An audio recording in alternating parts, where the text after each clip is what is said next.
अगर इस्लामी हुकूमत होती ना 80 कोड़े लगाए जाते, 80 कोड़े। अस्सलाम वालेकुम व रहमतुल्लाहि व बरकातहू। औज़ु बिल्लाहि मिनश शैतानिर रजीम, बिस्मिल्लाहिर रहमानिर रहीम। नहमदुहु व नुसल्ली अला रसूलिहिल करीम, अम्मा बाद।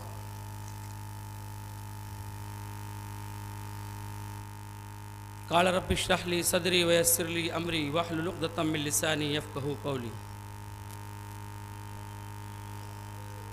आज के इस अज़ीमुश्शान इंतख़ाबी जलसे आम के सदर फ़ारूक सुलेमान साहब, हमारे मुखलिस कायद और रहनुमा आसिफ शेख रशीद साहब, मंच पर मौजूद इंडियन सेकुलर पार्टी के तमाम ही ओहदेदारान और ज़िम्मेदारान, बुज़ुर्गों, नौजवान दोस्तों और बहुत दूर तक मेरी बात सुनने वाले दोस्तों, बुज़ुर्गों, माओ और बहनों,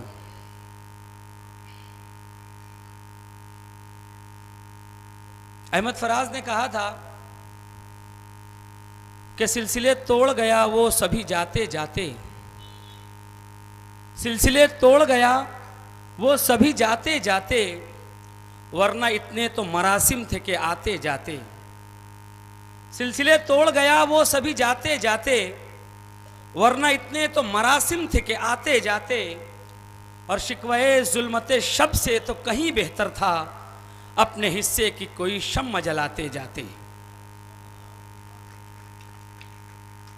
इलेक्शन चल रहा है, 3 महीने से ज़्यादा अरसा हो चुका है। आसिफ शेख रशीद साहब की रहनुमाई, सरपरस्ती और उनकी क़ियादत में शरीफ पहलवान तशरीफ़ लाएं। पुरजोर तालियों में शरीफ भाई का इस्तकबाल करें। मरहबा, इस्तकबाल है शरीफ भाई।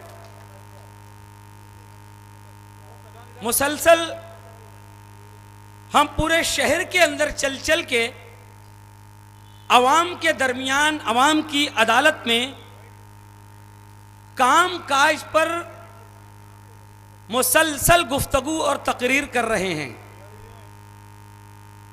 शहर के लोगों को सियासी तौर पर जागरूक करने की और बेदार करने की कोशिश कर रहे हैं और मुसलसल शहर की तामीर और तरक्की पर गुफ्तगू कर रहे हैं। लगे हुए हम, जगह जगह हमने प्रोग्राम किया, कहीं पर हमने हमारे सामने वाले उम्मीदवार को तनकीद का निशाना नहीं बनाया। हम खामोशी से अपने काम में लगे हुए हैं। 3 महीने से अवाम के दरमियान, अवाम की अदालत में जमीन के साथ जुड़कर, अवाम से राब्ता करके, अवाम को सियासी तौर पर बेदार और बाशऊर बनाने की कोशिश कर रहे हैं। इस दौरान एक मजहबी क़ियादत जो खैर से आमदार भी हैं,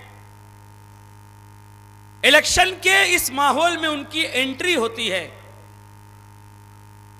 और जो सबसे ज्यादा मुझे तकलीफ हुई है इस मर्तबा के इलेक्शन में, मैं 2007 से जब मुफ्ती साहब के साथ था, जब से इलेक्शनी स्टेज पर तकरीर करता हुआ आ रहा हूं, मैंने बहुत सारे इलेक्शन देखे, मगर इस मर्तबा जो मुझे बहुत ज्यादा सदमा और तकलीफ पहुंची है, जाती तौर से मैं बहुत ज़्यादा तशवीश अब में मुब्तला हुआ हूँ, वो तशवीश ये है कि पहले ही तकरीर से हमारे सामने की मजहबी क़ियादत ने, मजहबी शख्सियत ने झूठ पर झूठ और झूठ का सहारा लेना शुरू कर दिया।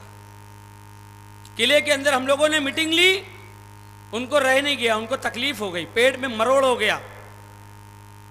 फौरन दूसरे तीसरे दिन उन्होंने भी किले की खंदक में मीटिंग ली और आसिफ साहब की जातियात पर उन्होंने इंतहाई करीह इल्जामात लगाकर इलेक्शन के अंदर एंट्री की। इंतहाई झूठ फसाद का सहारा लेकर आसिफ साहब की अखलाकियात पर उन्होंने हमला किया और वहां से अपना इलेक्शनी प्रचार शुरू किया है। जब तक का किसी के साथ सफर मत कर लो, जब तक किसी के साथ सफर ना कर लिया जाए, जब तक किसी के साथ कोई मामला ना कर लिया जाए, उस वक्त तक उसकी जातियात पर, उसकी शख्सियत पर और उसके बारे में राय कायम करने से हमारे मजहब ने मना किया है। मैंने आसिफ साहब के साथ सफर किया है। मैं आपको बता रहा हूं, जितना बड़ा इल्जाम मुफ्ती साहब ने आसिफ साहब के ऊपर लगाया आपको पता है, मैं उसे दोहराकर अपनी जबान गंदी नहीं करना चाहता। यह मेरी तहजीब नहीं है, मेरे माँ बाप ने मेरी यह तरबियत नहीं की है। मैं दोहराना नहीं चाहता ऐसे अल्फाज को। जैसा करी उन्होंने इल्जाम लगाया आसिफ साहब के ऊपर। मैंने सफर किया है आसिफ साहब के साथ, मैंने 12 साल आसिफ साहब के साथ गुजारे हैं। मैंने आसिफ साहब को कभी मसाले का पान खाते हुए भी नहीं देखा है। असलम भाई, आपने मुझसे ज्यादा सफर किया। असलम भाई, आपने देखा है कभी? नहीं तो बात वापस ले लेता हूं अभी। कभी देखा है आसिफ साहब को मसाले का पान खाते? इतना बड़ा इल्जाम, कुछ भी बोल दोगे तुम, किसी के भी ऊपर उंगली उठा दोगे, उसके बाल बच्चे नहीं हैं, उसकी बेटियां नहीं हैं, उसके पास बेटे नहीं हैं, उसके पास खानदान नहीं है, आपकी शख्सियत भारी भरकम है, तो उठेंगे और किसी के भी ऊपर उंगली उठा देंगे। अगर इस्लामी हुकूमत होती ना, 80 कोड़े लगाए जाते, 80 कोड़े, पूरी लाल हो जाती पीठ। हाँ, समझ में आ जाता। जब किसी के ऊपर कोई इल्जाम लगाता है तो उसकी दलील देनी पड़ती है, उसके लिए गवाह पेश करने पड़ते हैं, उसकी जिम्मेदारी लेनी पड़ती है। आसिफ साहब के भी ऊपर इल्जाम, उनके साथ सब रहने वालों पे भी इल्जाम। ये असलम अंसारी साहब की दाढ़ी एकदम शरई दाढ़ी है, 5 वक्त का नमाजी है वो आदमी। सबसे ज्यादा आसिफ साहब के साथ सफर असलम अंसारी ने किया, हम तमाम साथियों में। शकील जानी बेग साहब ने किया है। हमारे ये दोनों साथी रात में 10 बजे सो जाते हैं, बताने की बात नहीं है, रियाकारी की बात नहीं है। सुबह 5 बजे हमारे दोनों साथी उठते हैं, इनका मामूल है। अब कब्रिस्तान की मस्जिद में जाके फजर पढ़ो, पहली सब में हमारे ये साथी मिलेंगे। इनके ऊपर भी इल्जाम उन्होंने लगाया, तो उनके साथ जो रहते हैं उनके बारे में भी ऐसा ऐसा। यार इलेक्शन है, झूठ बोल रहे हो आप। मुझे इतनी तकलीफ हुई है इस इलेक्शन में झूठ से, मुझे बहुत नफरत है झूठ से। जाती तौर पे मैं आपे के बाहर हो जाता हूं झूठ के मामले में, मगर मुसलसल झूठ बोलने का अमल, धोखा देने का अमल एक मजहबी शख्स की तरफ से किया जा रहा है, जिसकी वजह से मैं इस इलेक्शन में बहुत ज्यादा दुखी हूं। मैं आपको बोल रहा हूं, आसिफ साहब को नहीं मालूम है, मैंने मेरे साथियों को बोल दिया है। इतना ज्यादा मैं दिल बर्दाश्ता हूं, मैंने 1 महीना पहले मेरे साथियों को बोल दिया है। यह जुमला पहली मर्तबा आसिफ साहब के कान में जाएगा कि अल्लाह करे अगर आसिफ साहब चुनकर आ जाए, मैं उसी दिन प्रेस कॉन्फ्रेंस लूंगा और मैं बोलूंगा कि मैं अमली सियासत से दस्तबरदार हो रहा हूं। कितना कोई समझाए किसी को। मैं भी यार, मुझे भी मरना है, मैं भी हाफिज कुरान हूं, मेरी भी आखिरत है, मेरे भी बाल बच्चे, मेरी 4 बेटियां हैं। कल कुछ हुआ मेरे ऊपर उठ के तुम ऐसे इल्जाम लगा दोगे? क्या बात है ये? कसम से मैं बोलता हूं, मुझे बहुत ज्यादा तकलीफ हुई इस मामले में। अरे भाई, तुमने कुछ नहीं किया है तो यार झूठ मत बोलो, सच बोल दो कि मुझसे कुछ नहीं हुआ है। प्रेस कॉन्फ्रेंस में हजरत ने कहा है कि हम लोगों की तवक्कुआत पर पूरा उतरने में नाकाम हो गए, हमने काम नहीं किया जैसा हमें करना चाहिए था। वीडियो मौजूद है, अब उसके ऊपर लीपा पोती, 10 पेज का मैनिफेस्टो, पूरा झूठ का पलंदा। बाबा तुम बैठे हो यहां पर, मुझे बताओ, कोरोना काल में जब लॉकडाउन लगा हुआ है, उनके मैनिफेस्टो में लिखा हुआ है कि मैंने कोरोना काल में बहुत बड़ी खिदमत अंजाम दी है। मैनिफेस्टो का पहला लफ्ज है, बाबा नाक की मुंडी हिला रहे हैं, उनकी कोई रिश्तेदारी आसिफ साहब से नहीं है। एक सफेद रेश बुजुर्ग मेरे सामने बैठे हैं, वो मुंडी हिला के ना का इशारा कर रहे हैं, मैं यहां से निकलूंगा, अभी मेरी गाड़ी यहीं पर खड़ी हुई है, मैंने ये आसमानी कलर का कुर्ता पहना हुआ है, सफेद टोपी है मेरी गोल, यहां से लेके शिया मस्जिद तक कोई भी मुझे रोक लेना और बताना कि लॉकडाउन में मुफ्ती साहब ने हमारी मदद की थी और ये वाकया हुआ है, मुझे रोक कर बताना, मैं अगले जलसे में उसके बारे में बोलूंगा। वो बोल रहे हैं कि मैंने बाहर जो लोग फंसे हुए थे उनको हम वापस लाए हैं, उनके मैनिफेस्टो में है। जमात थी, एक जमात राय बरेली में। इतना गंदा जवाब किसी आमदार ने किसी को नहीं दिया होगा पूरे हिंदुस्तान में। इतना गंदा जवाब जब उन्होंने फोन किया कि हम यहां राय बरेली में फंस गए हैं, मालेगांव की जमात है, इतने इतने साथी हैं, तो बोले नेकी के लिए गए थे ना, कुर्बानी दो, अब वहीं पे रहो, बार बार मुझको फोन करना मत। अब दारुल उलूम देवबंद की शूरा के रुकन हैं आप, पूरी विंगर भर के, पूरी विंगर में कितने लोग आते हैं आपको मेरे से ज्यादा समझता है। दारुल उलूम देवबंद में मालेगांव के पढ़ने वाले तलबा बार बार जब एमएलए साहब को फोन लगा रहे हैं तो एमएलए साहब ने उनसे माजरत का इजहार कर लिया, उनका फोन उठाना बंद कर दिया उन्होंने। तो उन लोगों को आसिफ शेख रशीद साहब, अनीस अजहर और अब्दुल हलीम सिद्दीकी ने देवबंद से रेस्क्यू किया है। वो सबको लाके स्टेज पे खड़ा कर दूंगा। जब तुम जिस देवबंद की शूरा के रुकन हो वहां के लड़कों को आप नहीं लाए तो फिर और किसको आप लेकर आ गए? एक लड़का आसिफ साहब ने कहा हमको, मौलाना मैं आप लोगों को कागज बना के देता हूं, आप लोग गाड़ी का इंतजाम करो, जो पैसा वो बच्चे देंगे उसको बोलना ले लेना, जो पैसा घटेगा आसिफ साहब ने कहा कि मैं दे दूंगा, उन बच्चों को लाने का है मौलाना अपने को।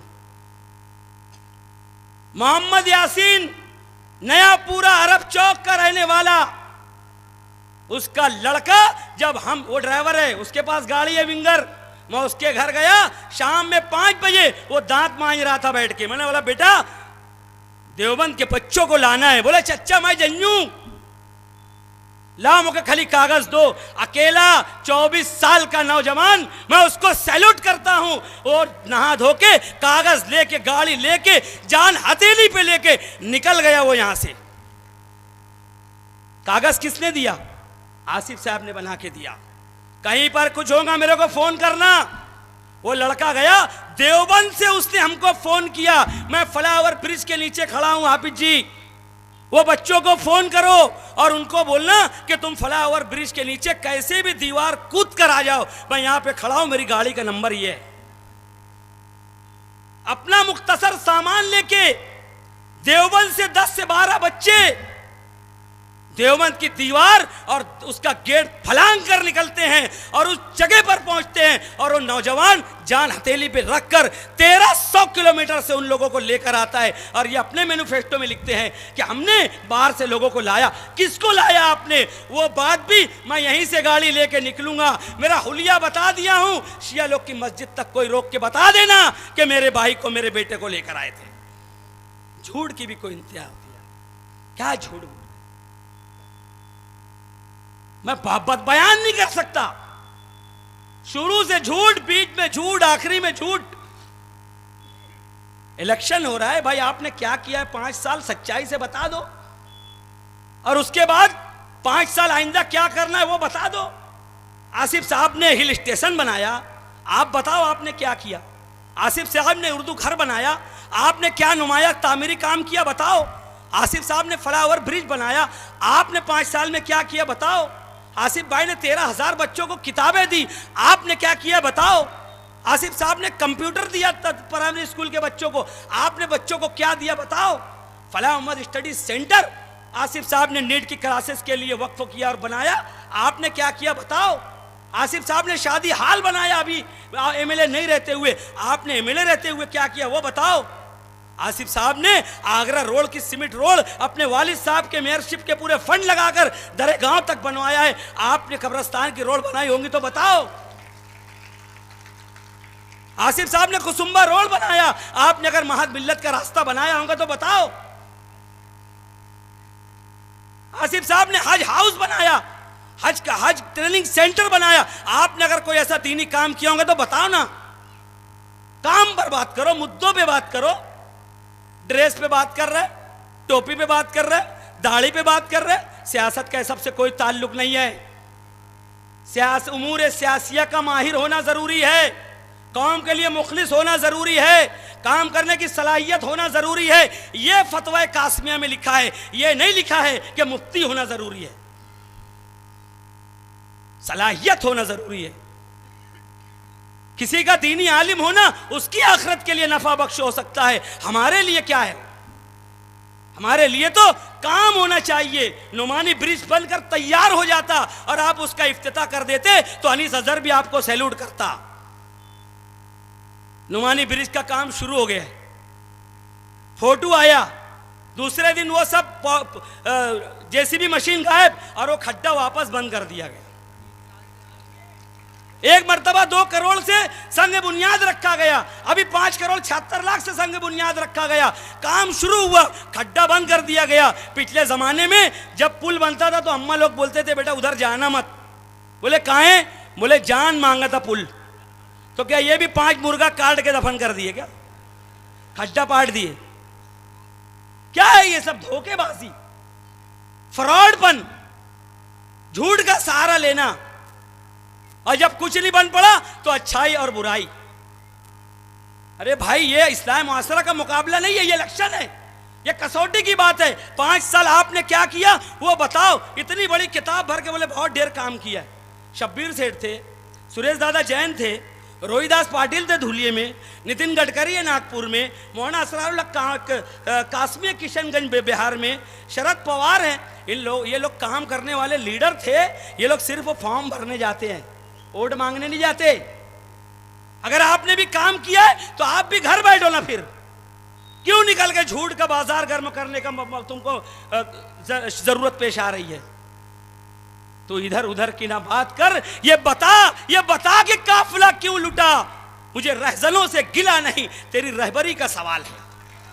इधर उधर की बात, दाएं बाएं जाना। और उसके बाद आसिफ साहब ने तो जो किया है ना, वो 24 कैरेट का सोना है, उसको बोलने की जरूरत नहीं है। वो 5 साल में उन्होंने इतनी लंबी लिस्ट है, मैं गिना नहीं सकता आप लोगों को। पूरे महाराष्ट्र में किसी ने दरसी किताबें नहीं दी होंगी, किसी आलिम ने कंप्यूटर नहीं दिया होगा, पूरे महाराष्ट्र में किसी ने मस्जिदों पर सोलार नहीं लगाया होगा। आसिफ साहब ने नामुमकिन काम को मुमकिन करके दिखाया। आप मुमकिन काम भी 10% नहीं कर सके, इस पर बात करो। दाएं बाएं जाने की बात नहीं है। एमएलए का इलेक्शन हो रहा है, कारपोरेशन का नहीं हो रहा है। एमएलए ना रहते हुए बनाया आसिफ साहब ने। और आसिफ साहब का जज्बा देखो, हम लोगों को बोल रहे जो और मस्जिद वाले आ रहे हैं, किसी को ना मत बोलो मौलाना, इलेक्शन हो जाने दो, अपन उनके लिए भी कोशिश करेंगे। ये बोल रहे आसिफ साहब, ये जज्बे की बात है। आसिफ साहब ने अपने मैनिफेस्टो में लिखा कि मैं तामीरी काम करूंगा, 5 करोड़ की लागत से आला हजरत इमाम अहमद रजा मैं इस्लामिक सेंटर बनाऊंगा। मौलाना हुसैन अहमद मदनी के नाम का इस्लामिक सेंटर बनाऊंगा। 5 जिलों का हज का हेडक्वार्टर हज हाउस बनाऊंगा, जैसा औरंगाबाद में बना हुआ है। 24 लूम पर सोलार लगा के दूंगा फ्री में। आसिफ साहब ने हकीकी दावे और हकीकी वादे किए हैं और उनकी सलाहियत से कुछ बईद नहीं है। यहाँ हर आदमी गवाही देगा कि आसिफ साहब के लिए कुछ मुश्किल नहीं है और कोई चीज़ नामुमकिन नहीं है। ताली बजा के मेरी बात की तायद करो। और तुम तो कुछ बोलते हो तो डर लगती, कुछ बोलते हैं तो डर लगती, छोटे से छोटी बात नहीं है जिनकी वो होती है। तो दोस्तों और साथियों, 20 तारीख का जो चुनाव है, यह हकीकत और कसौटी पर उतर के हमको लड़ना है। कसौटी पर परख के किसी को भी वोट देना है। आसिफ शेख रशीद का भी 5 साल देख लो, आसिफ शेख रशीद का भी 5 साल एमएलए शिप का देख लो। एमएलए नहीं रहते हुए आसिफ शेख रशीद का 5 साल देख लो, एमएलए रहते हुए हजरत का 5 साल देख लो, 2 मरतबा एमएलए रहते हुए 10 साल उनका देख लो। अपने दिल के ऊपर हाथ रखो और अल्लाह को हाजिर नाजिर जान के वोट यानी गवाही दो। ये शरीर शहादत है, वोट ये गवाही है, अल्लाह के सामने आप होंगे 20 तारीख को। जिस वक्त आप बटन दबाएंगे उस दिन 3 नंबर बटन दबाना, रिक्शे की बटन दबाना और आसिफ साहब के हक में गवाही देना कि अल्लाह मैं मेरे दिल के ऊपर हाथ रख के पूछता हूं तो मेरा दिल कहता है कि आसिफ से बेहतर, आसिफ से मुखलिस, आसिफ से ज्यादा सलाहियत वाला, आसिफ से ज्यादा काम करने वाला कोई नहीं है इस मालेगांव में। मुझे कुछ नहीं लेना देना। ए परवरदिगार, इस शहर को मैं तेरी गवाही में आसिफ साहब के सुपुर्द करने की शहादत देता हूं। 20 तारीख का दिन अल्लाह को हाजिर नाजिर जान के मैं आप तमाम लोगों को दिल की गहराइयों से इस बात की गुजारिश करता हूं कि दिखावे पे मत जाओ, अपनी अकल लगाओ कि चमकता नजा जाहिर परस्ती पर अगर कुछ अक्ल दानिश है। चमकता जो नजर आता है सब सोना नहीं होता, पीतल भी होता है उसमें। और अगर कोई पीतल ये कहे कि मैं सोना हूं तो फिर उसको घिसता है सोनार, फिर उसके ऊपर तेजाब डालता है। आप इनको घसो, 5 साल घर बैठाओ, समझ में आ जाएगा कौम के कितना इनके अंदर दर्द है। और आसिफ साहब को असेंबली हाउस भेजो। खुदा हाफिज, अस्सलाम वालेकुम।